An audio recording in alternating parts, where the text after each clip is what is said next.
Actors, this is your final places call. Places. House to half. Go. Orchestra, stand by. Go. Hey guys, this is Gabrielle Ruiz. Rick Negaton. And Harada. Mason. Constantine Maroulis. JLA Marcos. And you're listening to Bite-Size Broadway. Brought to you by IndieWorks Theater Company. Bite-Size Broadway. A musical snack that keeps you coming back. Bite-Size Broadway. Get your day started right with an opening night. So open your ears and get ready to go to a full mini musical inside your phone. From Bite-Sized Broadway. Now on with the show. Bite-Sized Broadway. Bite-Sized Broadway. Now on with the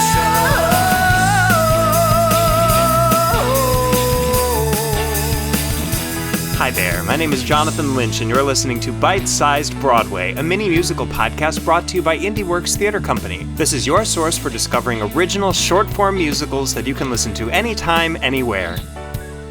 Today's mini musical episode is Blue Cross Blues, with book by Ed Levy and music and lyrics by Neil Radisch. Stay tuned after the show for a talkback with Ed and Neil. And now, let's peek in on the Cornspan household, where Michelle is ending a very lengthy and very unproductive call with the billing department of her insurance company. What's wrong? I've been trying to get the money back from this insurance claim for 6 months, and I've gotten nowhere. Just forget about it. It's $10,000. Oh, Yeah, I guess you gotta keep trying then. you do it. I'm busy painting. You know where the money comes from? The money comes from me being a lawyer just as much as from your painting. It's time for you to take a turn at this insurance thing. Michelle, I do my share. I clean every week. I do the laundry. I do the dishes every night. I mow the lawn front and back. I just call those the chores. And doing the chores is not equivalent to filing 800 insurance forms a year. Yeah? Why don't you try mowing the lawn then? Fine. I'll mow the lawn and do all the chores, and you do the insurance. If you get back the $10,000, I'll do both the insurance and the chores for a whole year. Otherwise, you'll do it all. Scared? I'm not scared. I'm just trying to imagine you having to mow that lawn for a whole year when I win. Oh, big man. You're gonna get crushed. I don't understand why you're angry. Ignore it. Leave it to me. Yeah. It won't take me long. They'll admit that they're wrong. How hard could it be? You can put it aside and forget it. I will call them and make them agree that they're to blame and they'll pay us our claim. How hard could it be? You have no subtlety. You need an artist's finesse. They're like a pack of wolves. They smell your fear and distress. Stand aside and leave it all to me. What does landscape painting have to do with resolving an insurance claim? Everything. Could you be more specific? Both require a sense of proportion and persistence. What's out of proportion is your swelled head. No matter what's your style, it's all about how to mislead. Be clever, be abstract, confuse them and they will concede. Stand aside and leave it all to me. Having mastered the rules of perspective, every detail is something I see. Like a critic with art, I will pick them apart. How hard could it be? A palette of deceit, each color a fiction to pick. As with impasto, I will lay the bullshit on thick. I'll paint a picture and they'll see I'm right and they'll agree with me. Then all our health care will be free. How hard could it be?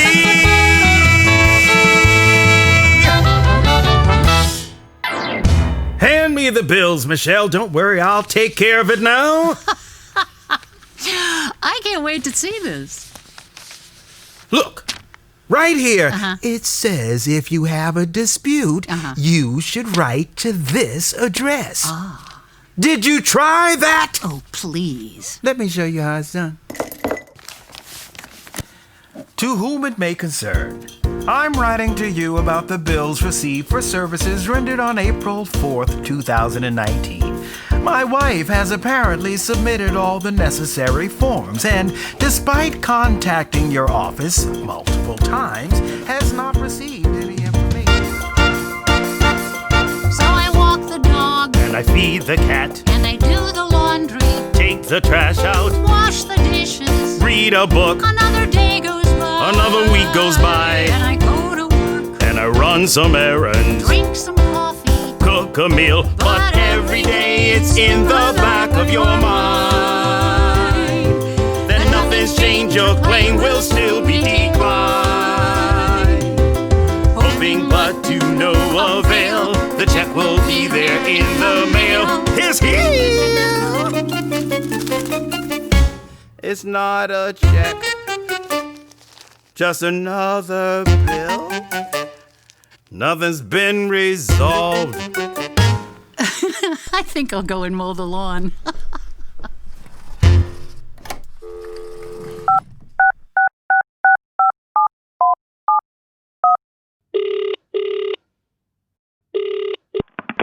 Thank you for calling Anthem Blue Cross Blue Shield Dow Chemical Pharma Associates affiliated of New York, New Jersey, and South Dakota. Can I have the account reference number, please? What's that? That's the 26-digit code located on your bill. It's in the upper left-hand corner under the physician referral routing number, which is below the Consolidated Payments Index code, right next to the Federal Deferred Allocation Identifier. Can you just look up my name and address? Certainly.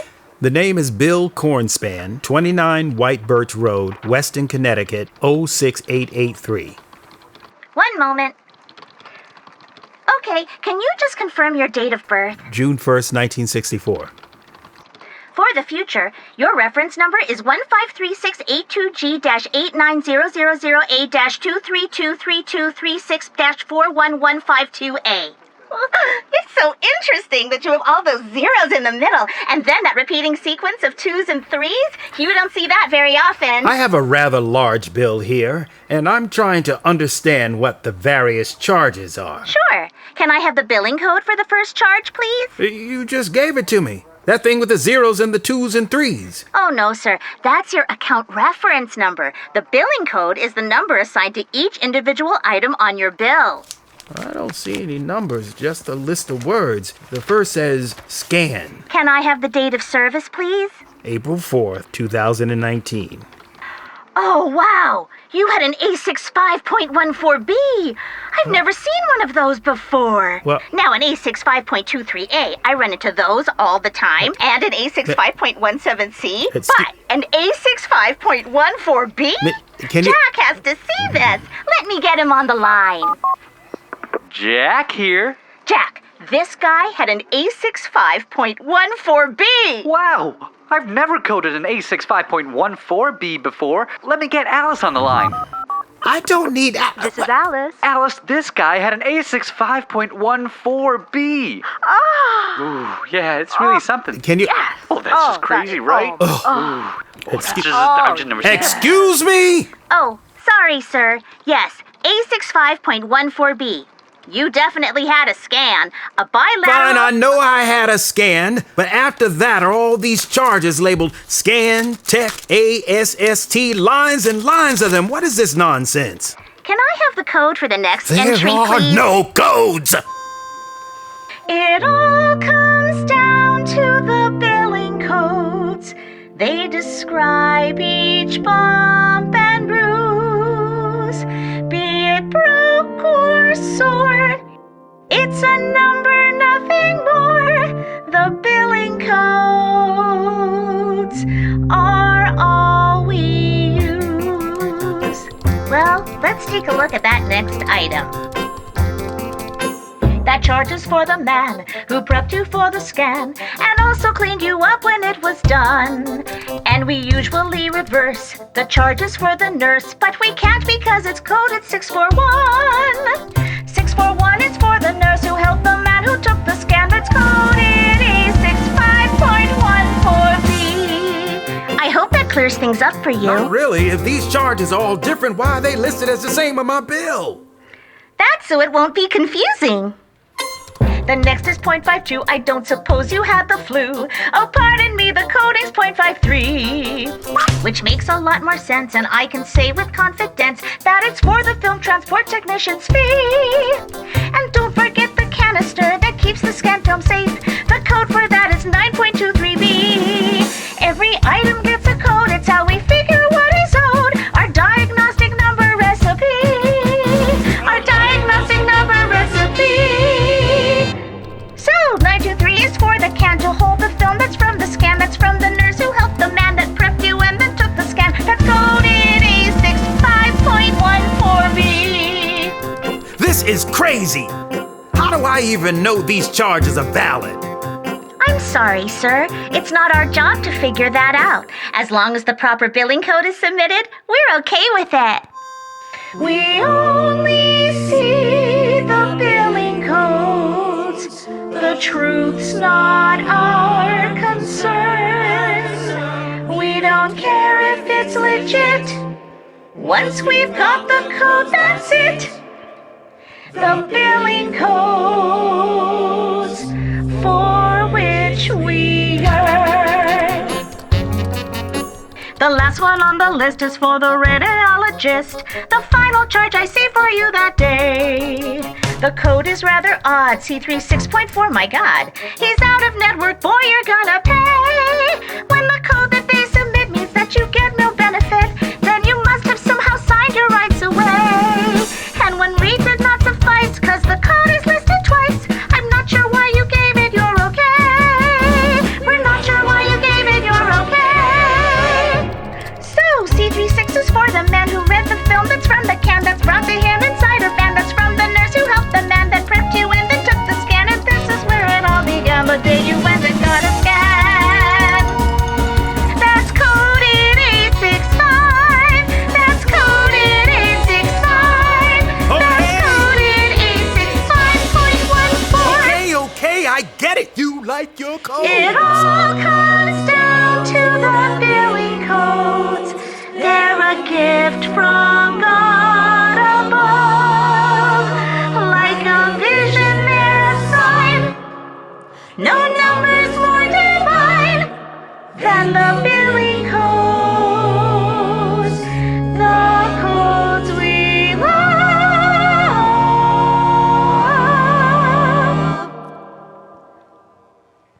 Be you sick or dead, the computers must be fed with the billing codes, the codes we love.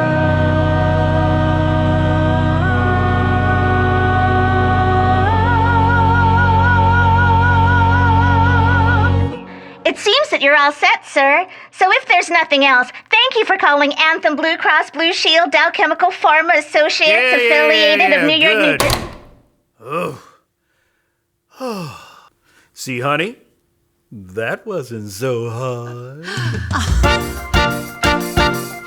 I wake each morning, Stretch a canvas, pour some coffee, set my paints out, read the paper. make a sketch, Another day goes by. Another week goes by. I shop for groceries, clean the paints up, sweep the floor, and gas the car. Continue on as we have done all along, and live each day pretending nothing is wrong.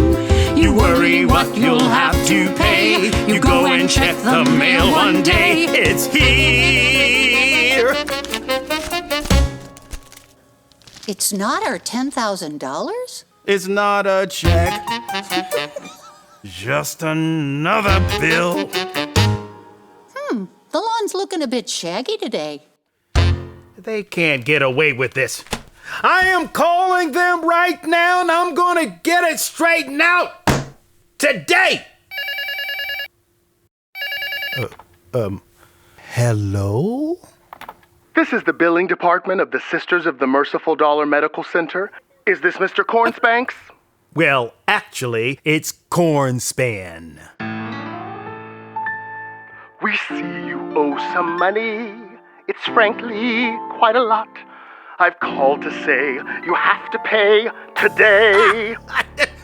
This is a joke, right? Don't laugh. You think it's funny. I'm telling you it's not. And you're not protected by the ACA. You'll get paid when the insurance company pays me. You don't seem to appreciate what this call is all about. We've watched your debt accumulate, and your time has just run out. The interest is compounding. Soon the sum will be astounding. It's no joke.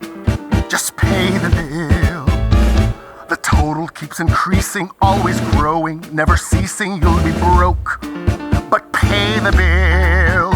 The amount that you are owing just keeps growing, growing, growing. We'll call you every day, we won't relent. We'll tell your family, your friends, the harassment never ends till you pay us every cent.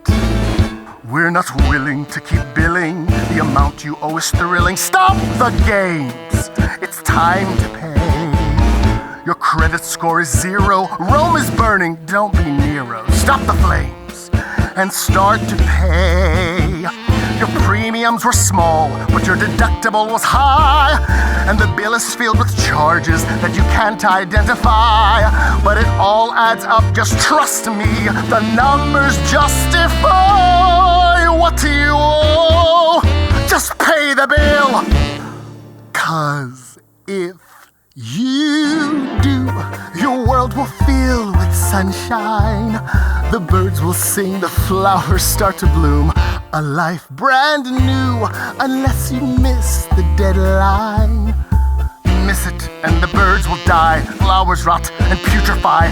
A spire rains down from the sky. The horrors that ensue are all because of you. No mercy! Your bill is overdue. Sell your car or sell your house, lease the kids or rent the spouse. It's not fair, but don't be rash. If you try and rob a bank, you'll go to jail. And we'll be frank, we just don't care. Give us the cash. You thought the bills were covered and there wouldn't be a fee. But nothing's ever covered and nothing's ever free. Write a check, it's not that hard. We take Visa, MasterCard. You just have to pay the bill.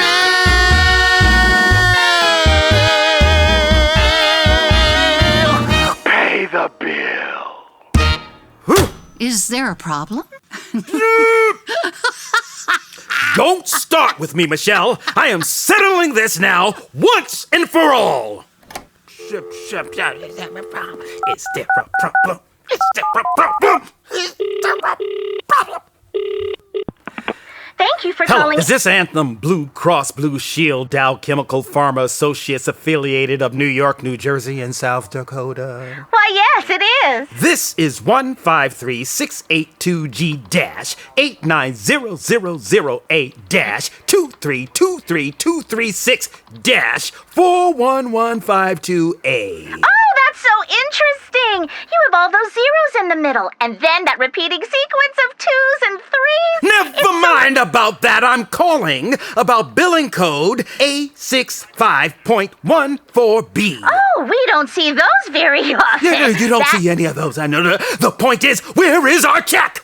We have been waiting nearly a year. Oh, I'm terribly sorry. Let me look into this. I have to put you on hold. Don't you even talk. I can't believe you. Oh. Thank you for calling ABCBSDCPAA of New York, New Jersey, and South Dakota. We're sorry to keep you waiting. Are you young, vigorous, and healthy? Are prolonged hospitalizations something that couldn't possibly happen to you?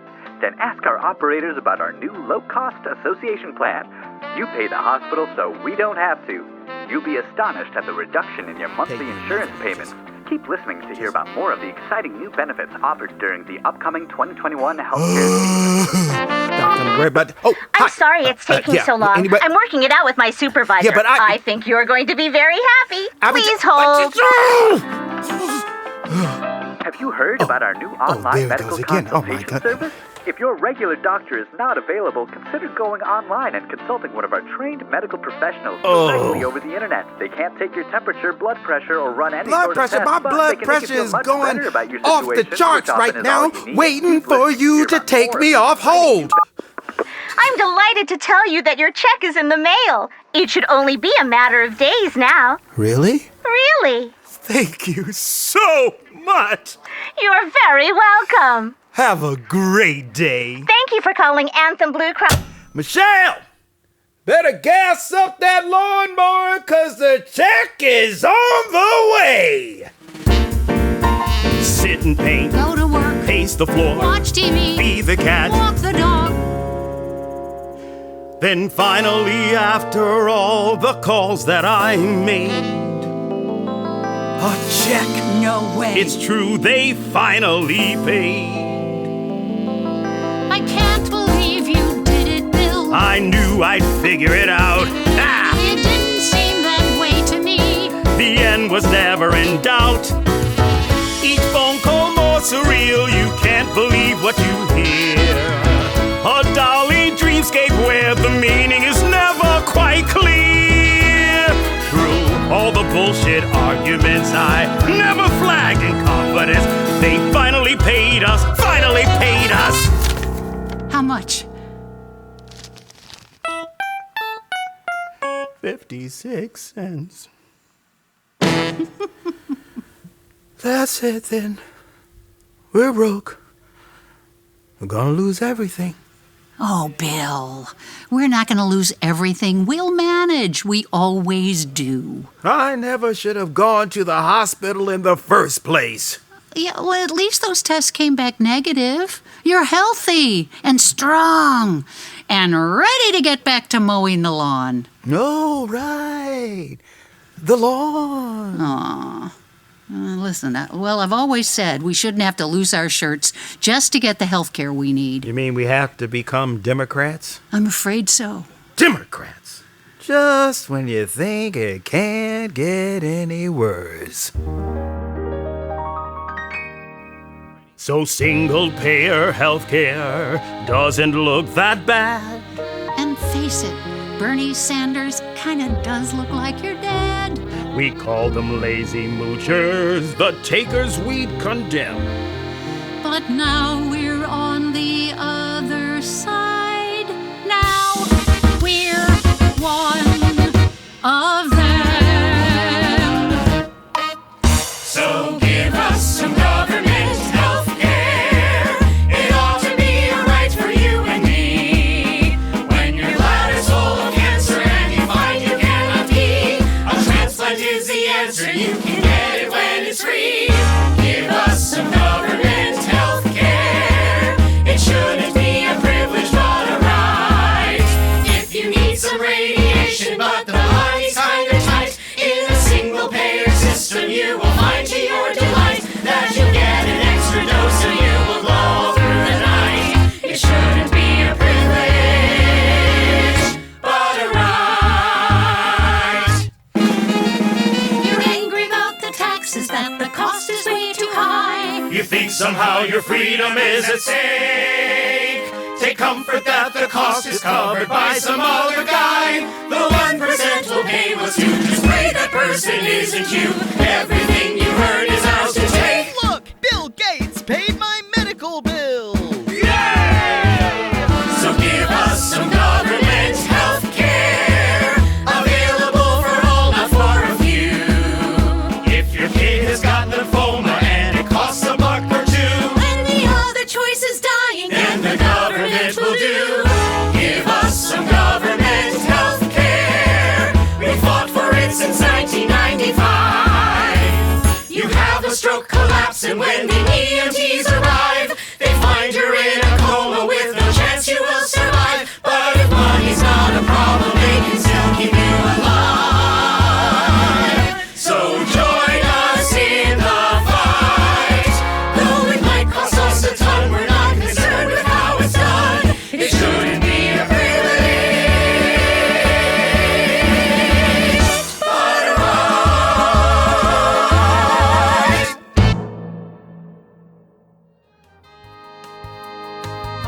That was Blue Cross Blues, book by Ed Levy and music and lyrics by Neil Radisch, starring Lance Roberts as Bill, Karen Mason as Michelle, Ann Harada as the operator, and Alan H. Green as the bill collector. Also featuring Andy Roninson as Jack, Sierra Rein as Alice, with Andrew Fox, Christopher Michaels, Erin Oechsel, Jonathon Lynch, and Yvette Monique Clark in the ensemble. Blue Cross Blues was recorded remotely from New York City and directed by Christopher Michaels, with music supervision by Jonathon Lynch, featuring Mitzy Colletes on flute, Robbie Wingfield on saxophones, Pierce Yamaoka on trumpet, and Kenneth Johnson on trombone. Orchestrations and sound design by Andrew Fox, and mixing and mastering by Jay Rosen.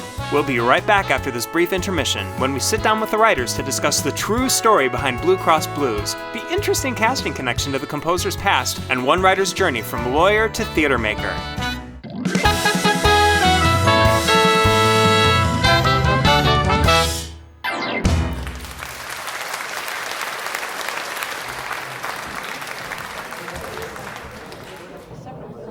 Hey there! Enjoying the show so far? Want even more out of your bite-sized Broadway experience? Get full-color digital playbills, early singles and episodes, and exclusive backstage access to other exciting rewards and extras by becoming a Patreon subscriber. For as little as $3 a month, you can unlock perks you just won't find anywhere else. We're giving you a peek behind the curtain to see just what goes into making a mini musical podcast, plus a chance to speak directly to the artists in monthly AMAs. Oh, looks like Act 2 is about to start. Visit patreon.com/bitesizebroadway to find out how you can become a subscriber today. Sorry. Enjoy the rest of the show. All right, theater fans, hope you've made it back to your seats with your Act 2 refreshments, because it's time for our talk back with Ed Levy and Neil Radisch, the writers of Blue Cross Blues. So, first of all, what's your worst encounter in dealing with health insurance companies? The worst. Well, for me, it was one incident in particular, trying to get a rabies vaccine for my daughter. She had a close encounter with a bat up at camp. Ugh. And when you have that, the protocol, whether you're bitten or not, is to get a series of rabies shots. Sure. The first one she got up at camp, which is in the Adirondacks, and Essex County up there actually has a county program where these shots are given for free. Cool. The second one, however, had to happen back in Connecticut. And, you always hear in these arguments about healthcare about the informed consumer. Well, there was no rush. I was going to be an informed consumer and find out how to get this as cheaply as possible. And it was a complete fiasco. I called the insurance company to ask them, well, how can I get this cheap? Which you'd think would be right up their alley, trying to get you, cheap care for this stuff. It seemed the obvious place to begin. Yes. But they were like, we can't really say. Call around and let us know what you find. I'm glad that they're having you do their work for them. So, there aren't a lot of places to get this. It turns out doctors don't have this on supply. It's not anything they carry. The two places that had it was the local hospital and the local town health center. So the health center said it would be $250 for the shot. Okay. And the hospital also couldn't say quite what it would cost, but they told me $700, give or take. Give or take $600? Yeah, I don't know. Give or take $50? Oh, God. Okay. So I went back to the insurance company, told them, and first they said, well, for the health center, there's no insurance compensation. They're out of network, so you just pay that out of pocket. Okay. The hospital is in network, so there'd be coverage there. And this is where it got so interesting. You would think that, okay, rabies shot, there's a set code for that. Insurance company knows what it is. The hospital knows what it is. So the insurance company tells me that, well, they can't really say. It would depend on what the billing codes the hospital sent them would be and what they would charge for the billing codes. Okay. The insurance company basically doesn't even care. They're just going to take in these numbers and attach dollar figures and then pay based on a formula. They're not going to verify. So as you can imagine, there's all these back and forths. I call the hospital, they give me codes, I tell the insurance company says, well, what about this? And I go back to the hospital.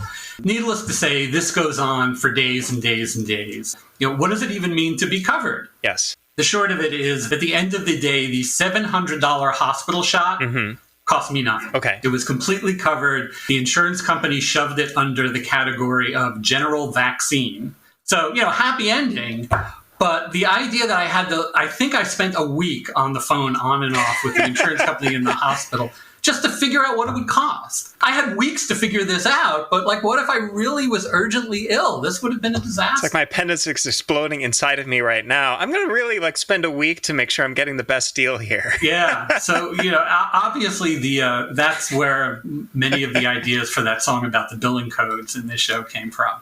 Something that really struck me about the billing code song in particular is that both of you are programmers, and billing code seems like a programming problem that humans are having to deal with. Does programming and that sort of line of thinking come into any of your other work? It's really fascinating to me. I wasn't really thinking about that at the time, but in this instance, no, it was just a lot of my utter outrage that, like, nobody seems to really know or care. It's just these numbers move back and forth, money exchanges hands. And wow. For me, I guess I do see the connection because in my programming life, I was dealing with long strings of alphanumeric numbers. And in this, I just remember so many interactions that go over so many iterations of you get on the phone with somebody and they give you a reference number that's 18 digits long and you write that down. Then you call back on it 3 weeks later when nothing has happened. Yeah. You give them this reference number and they're like, oh, I don't see that. And just these long strings of alphanumeric characters swimming around my head. It just brought it all back in all its nightmarish beauty. Nowadays, it seems like most stories for musical theater are trending toward young characters, young storylines, like between 18 and 30 years old. And it's really refreshing to see a musical whose characters are just this middle-aged couple. Ed, you also wrote lyrics for a musical called Uncomfortable Sex, which featured characters who are also middle-aged. Do you find that as you get older, the characters of your stories sort of age up with that too? Or do you feel like there are storylines featuring older characters in leading roles are lacking? Yeah, well, the population is aging. People in my generation, they're out there wanting to hear musical theater. Mm-hmm. And I'm out there wanting to write it. Because I'm older, too. So I think you've identified a trend that I'd like to see continue. Something I love about this show is the shift that happens just before the final song. It feels like suddenly, all of a sudden, the genre of the song, of the entire show changes from like domestic comedy to political theater. Was this shift always planned, or was it something that sort of grew and developed as the show was being written? To answer that, it really helps to understand how the show was written. In that, once we wanted to tackle the healthcare thing, we were under time constraints regarding the running time of the show. So there wasn't a lot of opportunity to go really in depth on character development or any of these issues. You just had to tackle it and move on. So a lot of this was just driven by whatever funny song ideas we could come up with. Sure, yeah. It's been long enough that I don't really remember what motivated it, but the idea of a political song singing about healthcare, it had to be in there somewhere as far as I felt, and so it seemed like a nice, fun way to sort of top it off, make a political statement, see how many people we could insult in one song, and be done with it. I guess I come in there from a pretty solidly left-wing perspective, so I wanted to get around to a left-wing song. That was really solidly Medicare for all place. Yeah. So Neil and I were coming from exactly the same place on that. If you recall, Ed, though, you were pushing me to make it more of a liberal point of view. Right. At that time, my views on healthcare have shifted over the years, but at the time we were writing this, I was kind of ambivalent about what the correct solution to all of this was. If you kind of go through the song line by line, it tries to poke everybody at some point. Right. And I think it was pretty successful because Ed obviously thought it should be more liberal. And I had conservative friends who were like, annoyed I was poking fun at them. So I think I got the needles in all over. It's a little scattershot, but I think at the end it's also just a lot of fun because so much of it is absurd. It's an absurd situation to begin with, so you can take it to whatever conclusions are interesting to you about this. There are those both angles to play in a song like this. Talking about how necessary affordable healthcare is, on the other hand, how wasteful it can be when big bureaucracies get involved. And so there was just so much fodder there. It was tons of fun. So I imagine that at a certain point the problem might be, what don't I include rather than what can I include? That's very true, very true. Ed, on your website you write, I aspire to write fun, moving, political musical theater. How else has this sort of informed your work, this perspective? A musical I wrote, I guess a year or two before I wrote this one, is called Bystander. And it's about a young woman gets on a subway. She's pathologically shy. A guy gets on, and he makes some overture to her, which really isn't. He's trying to be friendly, but she recoils. And then this Muslim young woman gets on the train, and he starts harassing her. And so the woman has to figure out, how does she want to interact with this situation? So that one tries to explore some of the ramifications of Islamophobia. So I not infrequently deal with political subjects. On the other hand, now I'm writing a musical called Bloody Bluebeard, which is a fairy tale. And it's not for kids. It's kind of Tim Burton-esque. It's kind of grotesque. But there again, I come in from a point of view and also making fun of it. For instance, one of the lyrics in the first song is, we apologize for clobbering you over the head with ideology. Please accept our apology. So we both use it and make fun of it. But that's the subject matter I'm drawn to. So let's talk about Across a Crowded Room, because that is where this piece in particular originated, and that's what it was written for. And you were talking about time constraints. Let's just talk a bit about what the program is and how it works. So it's sponsored, I guess, by Lincoln Center? New York Public Library at Lincoln Center. I actually don't know how closely related the Lincoln Center is with the Performing Arts Library. I know that the Performing Arts Library is a part of the New York Public Library system. Whatever it is a very useful resource for all kinds of theater people, dance people, music people. Well, before the internet, it was the only resource. Truth. We forget. Yeah. You get this room full of composers, writers, lyricists, actors, and we're sort of jammed up together and expected to pair up and create something within, I think it was a 15-minute runtime. Yeah, and during the course of this, there are all these master classes where they bring in professionals from the biz, lyricists, composers, to just talk to us about their work, what they're doing, also to listen to our work in progress and give comments. Is this the first time that the two of you worked together through Blue Cross Blues? Yeah. Yes. Excellent. Yeah. We had sort of connived beforehand to work together. But, I don't want to speak for Ed, but the whole idea of having to meet somebody and decide to work with them in the course of 40 minutes was a little stressful and intimidating. Yeah, there's a moment where people can present material from things that they're working on to give people a sort of indication of who they are.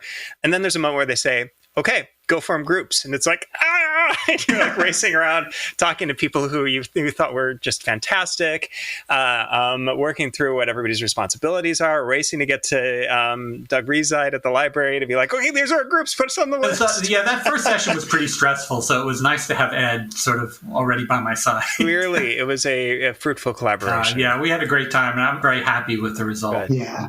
When we started casting for this project, Christopher, our director, was dead set on wanting to cast Anne Harada as the operator and Karen Mason as Michelle, not knowing until after the roles were cast that both of these actresses had been in a show of Neil's before. And Anne Harada even had a photo of her and Karen backstage at the Vineyard. So, Neil, tell us more about the Don Juan and the not Don Juan. I had just graduated college. This is going back to 1991. At the time, I had a collaborator, also a friend from college, and an older gentleman who had directed shows that we were in college. And he had come to us with the idea for the show. It was based on, I don't know if it was a series of short stories or a book that was a collection of short stories by a friend of his named Marvin Cohen, to turn it into a musical. And so, this is what I wanted to do. So it's like, okay, let's work on this. We'll go to New York, right? We'll take Broadway by storm, all those youthful dreams. Totally. But it actually went surprisingly far. We got sort of a sync through at the Vineyard, and Doug Abel, who was producer there, liked it. And then we did an entire staged workshop. And that's what Anne was in. What happened was the workshop went very well, and so the Vineyard wanted to open it to the press. But the contracts for the actors expired after the workshop. Oh. So we had to recast. So that's when Karen Mason came in. She actually took over the lead female part, who was initially played by Lynn Green. Both of them were terrific. I still remember casting Anne. So it's an urban setting, ostensibly New York City. Yeah. So even back in the early 90s, we were thinking, this doesn't have to be a cast full of white people. Great. But the problem was it required somebody who could really do comedy because the script was quite quirky. Yeah. And it required a particular type of singing voice. So that also really restricted the field. And I remember just Anne coming in, and she was just absolutely perfect. It was like, here you go, right? Absolutely. And in the end, New York Times wasn't all that thrilled with what they saw. They liked my music, which was nice. Good. New York Post was vicious and brutal, and that was the end of it. But what can you do?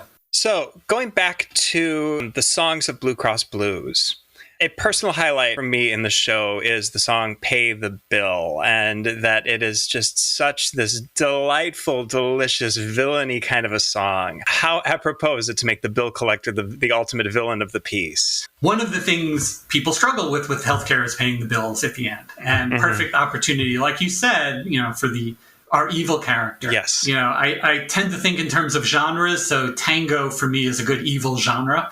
And then it was just a matter of coming up with crazy evil things that somebody might say. The bigger issue was placing it in the show, and I'm a little foggy on this, but Ed and I did have a whole bunch of discussions. I think originally it was the insurance company calling, but insurance companies don't ask you to pay bills. And I don't remember how we resolved it exactly. I mean, maybe Ed could chime in. I'm a little foggy on this one. No, me too. I remember that there was some kind of question about who should be the villain here. Is it really the bill collector? But I can't.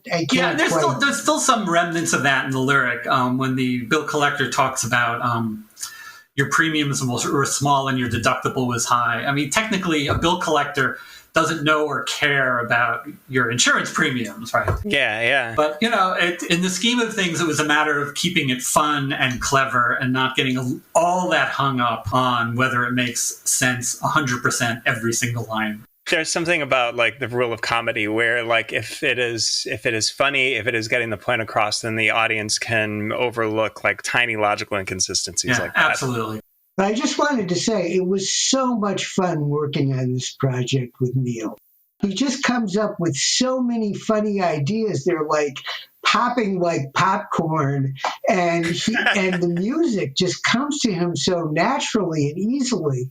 And it was just such a pleasure having such an eager and energetic and productive partner working on this show with me. It was great, and it's great being here and being reminded of it. Working on this show is really makes me think of that saying that it's best if you write what you know. A lot of the songs just came pouring out because I had so much to say on this topic from my own experience. And there have been other things I've worked on throughout the years where it's been the same thing. I worked on a show with a bunch of students about a cruise ship right after I had taken my first and only cruise and had a very interesting experience.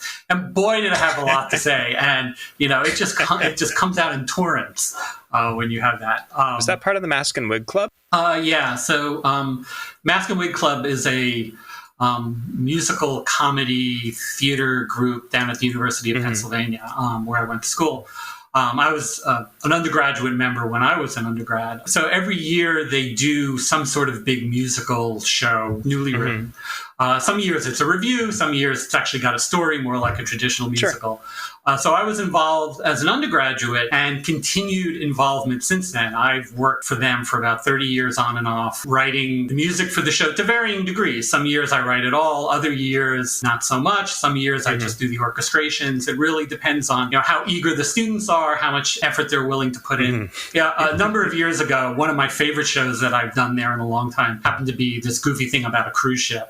But having just gone on a cruise, boy, probably the first and only time I was writing faster than the undergraduate. And it's like 10 of them versus one of me. So they have the advantage of numbers, but it just was, and it was tons of fun. Because, cool. Right, what you know. Ed, your career has taken some very interesting turns on the way to being a musical theater writer. You've had a little bit of a journey in the legal field, the film industry, and then in IT, which we have talked a little bit about already. And then you retired, but theater has sort of been there at every step of the way, hasn't it? Yeah, well, it started out with writing poetry and songs when I was like 14. And then during college, I got involved in radical politics. And that was about the time of the anti-Vietnam War movement. So after college, I wanted to move in some kind of political direction. So I got the idea, I'll go to law school, which I did, and I passed the bar. Congrats. And I found out I really don't like this. And then I came up with the idea of, I will marry creativity and money. And I'll go into the film business. Great. So I did get into the film business in a certain way as an assistant director, which is really a stage manager. And I was in that for about 6 years. And then I found out I didn't like that. And then I went into computers thinking, okay, this is my high-class waiting job. And while I do my computer programming, I'll write. But computer programming turned out to be a little more demanding. But so finally I retired. And now for the last 10 years or so, I've really been working on musical theater. Theater for me has, for the most part, actually been a side job. I graduated with an computer science and engineering degree from Penn. And so I had like a 25 plus year career in computer software. And theater sort of just kept coming in and out depending on, trying to balance the two. For a while, I didn't do much theater at all when the first internet boom came around. I was kind of in the middle of that, and it became an interesting choice, right? You're working at a computer company. You could do music and they'll pay you in like tuna fish sandwiches, or you could work for the computer company and they give you giant bags of money. That was what it was like back at that point. So it wasn't that hard a decision. But, I've sort of retired from that now, kind of like Ed. And so I've been focusing much more on the music aspect of my life. That's fantastic. Gentlemen, thank you so much. It has been a pleasure having you on the program and you being a part of our production. We're excited to see more of your work in the future. And for our listeners, we will be linking to both of their websites and to our websites so we can all keep up with each other. I wanted to just express my appreciation to Jonathon and Christopher and Jeremy. It's so great that you're giving us an opportunity to get our work out to other people, and that you're giving a lot of people who are developing musicals this platform. In a way, it's kind of an upside of this thing where we're being forced to move into a lot of Zoom kind of work because we're getting exposed in a way that we weren't before. And I really appreciate you guys' help in making this happen. Thank you so much. Thank you very much. I really appreciate that. For more information on Ed and Neil, click the links to their respective websites in the episode description. And don't forget to check out the samples of their other fantastic work. And for those of you who are Patreon members, don't forget there's an extended discussion packed full of topics we just didn't have time for on this episode. For those of you who aren't Patreon members, you're missing out on a wealth of bonus content that can only be found backstage. Visit www.patreon.com/bitesizedbroadway and subscribe today. Don't go away. We'll be right back with a preview of our next exciting episode right after this. Hey, creative professionals and business owners, looking to up your content game? Need a little boost to help complete your latest creative project? Have a great idea but no idea how to make it happen? Let Evan Feist Coaching and Consulting and his over 15 years of experience in media and extensive network work for you. Head to www.evanfeist.com today for a free consultation. Next time on Bite-Sized Broadway. We'll be taking a quick break from our regularly scheduled mini-musicals to bring you a special election episode event on November 2nd. For our global listeners, don't worry, there will be something here of interest to everybody. And to our US listeners, remember to make your plans now to get out and vote. Our regularly scheduled episode of Bite-Sized Broadway will be back on Monday, November 16th, when we present A Relative Relationship by Timothy Huang, starring Telly Leung, Lynette Hanau, and Karen Mason. And that's it for this episode of Bite-Sized Broadway. We're coming at you with 8 more mini-musicals in our inaugural season, so subscribe on your favorite podcasting platform and never miss an episode.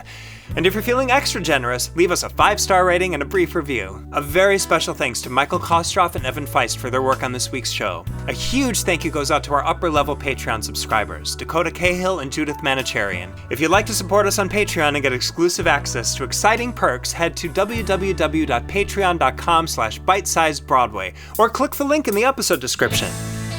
Until next time, friends, I'm Jonathon Lynch, and this is Bite-Sized Broadway. Bite-Sized Broadway is an IndieWorks theater production, created by Jonathon Lynch, executive producers Christopher Michaels and Jeremy Terry, produced by Jonathon Lynch and Andrew Fox. Bite-Sized Broadway's theme and finale were composed and performed by Michael Paré Jr. For more information on this and other IndieWorks programming, please visit www.indieworkstheater.com. Like and follow us on social media at IndieWorks Co. Stand by, main curtain. Go!